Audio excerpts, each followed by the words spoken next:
business ka je. Salamu alaikum malam. Amma alaikum salam. Malam barka da hutawa. Ah. Allah sarki. Allah da rike. Ya kwana biyu malam tanko. Lafiya lau wallahi. Ya jama'a.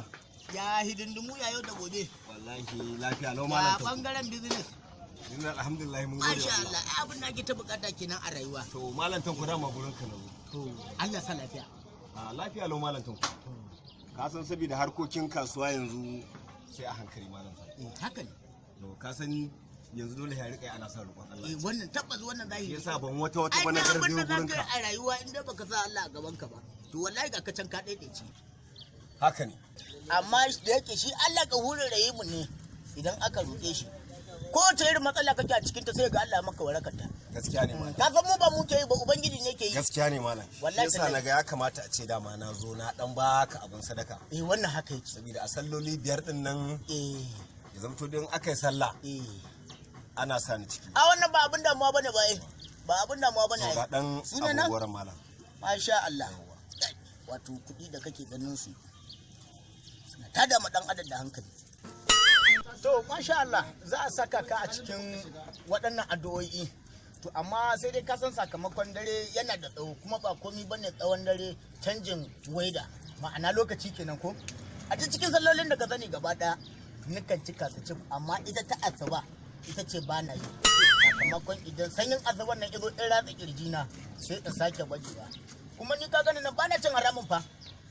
Sakamakon haram cin ta bai da kyau ga wannan naira dubun ita da ba za a yi mata addu'a ta kanta ba da asuba ba sai a rike ta a hannu to mu kuma wannan sai mu ci gaba da roƙon Allah za a tura a masallaci ma wannan masallacin ai ka za ku ni babban masallaci da ake a nan wajen to za a kai gudunmawa a gurin su ma sai su taya mu roƙon Allah to amma kuma a matsayin kuma na manyan malamai akwai sallar da take gagara ku yi dama to ai ka zai ta sha'anin rayuwa kai ana fara rikicin duniya ne ake na lahira ina karje da damaka kai hakan kawai da na gaya maka ai hakan din da na gaya maka Allah mai bismillah ni zan samu bulla zan koma wajen kasuwanci amma dai na yi asarar 1000 kace ne malam ba abin da nace ne ma dubun nan da ban baka ita ba wallahi Allah na gama da ba zan maida ma ita ba sai in tafi da ita gaba ɗaya duka su zama 5 kenan duk da dai ita ta gaba din ba kawo ta nake ba kuma amma kuma dai Allah ya san ina da tsoron Allah a rayuwata